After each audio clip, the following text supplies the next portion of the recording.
ഖബറിന്റെ പല കഷ്ണം വെക്കും മുമ്പ് മുക്രി വീണ്ടും ചോദിക്കുന്നുണ്ട്, ഇനി ആരെങ്കിലും കാണാനുണ്ടോ എന്ന്. അപ്പോഴാണ് പെട്ടെന്ന് ഒരു പയ്യൻ ഓടിക്കതിച്ച് അങ്ങോട്ട് വരുന്നുണ്ട്. എല്ലാവരും അവനെ തന്നെ ശ്രദ്ധിക്കുന്നു. അവിടെ ഇന്ന് വരെ കാണാത്തൊരു പയ്യനാ.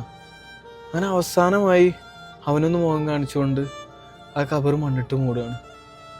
എല്ലാവരും തിരിച്ചുപോയി. പിറ്റേ ദിവസം ആളെ ഉപ്പി ആങ്ങളമാരും എല്ലാവരും ആ ഖബറിൻ്റെ അടുത്തേക്ക് നടന്ന് നീങ്ങുമ്പോൾ ഇന്നലെ കണ്ട അതേ പയ്യൻ അതേ വേഷത്തിൽ.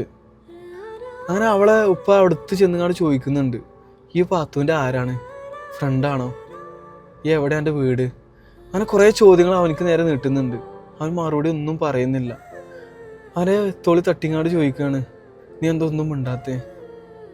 അങ്ങനെ മെല്ലെ അവളെ ആങ്ങളന്മാരിൽ ഒരാൾ അവൻ്റെ കൈ തൊട്ട് വെക്കുകയാണ്.